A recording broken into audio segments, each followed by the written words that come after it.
নিজেকে বাঁচাতে নির্যাতিতাকে টাকা টোপ। ঘটনার পর মনোজিতের আউটগোয়িং কলে নির্যাতিতার নাম্বার।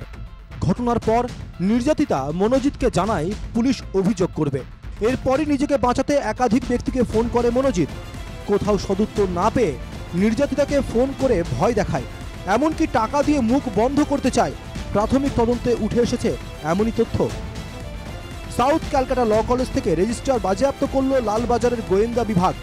গভর্নিং বডির মিটিংয়ের নথি রয়েছে ওই রেজিস্টারে। মনোজিতের বিরুদ্ধে কি অভিযোগ হয়েছিল, কি ব্যবস্থা নেওয়া হয়, সেগুলো ওই রেজিস্টার দেখে জানতে চান তদন্তকারীরা। 31শে মার্চ 2022-এ মনোজিতের বিরুদ্ধে অভিযোগ করেছিলেন তৎকালীন টিএমসিপি ইউনিট প্রেসিডেন্ট। ভাইস প্রিন্সিপালের কাছে জমা পড়েছিল অভিযোগ। সেই অভিযোগপত্র চেয়ে পাঠিয়েছে পুলিশ। মনোজিতের বিরুদ্ধে অতীতে কী ধরনের পদক্ষেপ নেওয়া হয়েছে, ক্যাম্পাসের মধ্যে মনোজিতের কুকর্মের কত অভিযোগ জমা পড়েছে, সব নথি তারা পুলিশকে দিতে তৈরি, জানিয়েছেন ভাইস প্রিন্সিপাল। মনোজিতের বিরুদ্ধে এর আগে বিভিন্ন থানায় 11টি মামলা রয়েছে। সেই মামলার নথিও খতিয়ে দেখছে পুলিশ।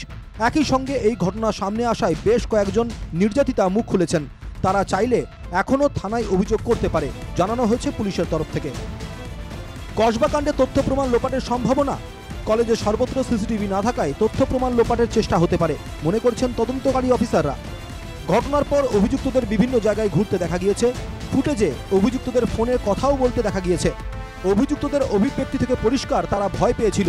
কলেজ থেকে বেরিয়ে তারা কোথায় যায়, কাদের সঙ্গে যোগাযোগ, ঘটনার পর অভিযুক্তদের গতিবিধি খতিয়ে দেখছে পুলিশ।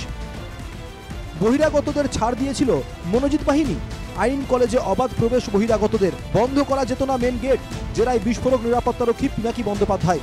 বহিরাগতদের কলেজে প্রবেশ নিষেধ করলে হুমকির মুখে পড়তে হতো, মারধর করতেও ছাড়ত না মনোজিৎ বাহিনী। পুলিশ সূত্রে খবর, জেরায় জানিয়েছেন নিরাপত্তারক্ষী পিনাকি বন্দ্যোপাধ্যায়। লালবাজারের নজরে মনোজিতের নিয়োগ। গভর্নিং বডি কিভাবে তাকে নিয়োগ করেছিল, কে তার নাম সুপারিশ করলেন, যে বৈঠকে মনোজিৎকে নিয়োগের সিদ্ধান্ত নেওয়া হয় সেই বৈঠকে কারা উপস্থিত ছিলেন, তাদের ডাকা হবে বলে পুলিশ সূত্রে খবর। Bureau report, NK TV Bangla.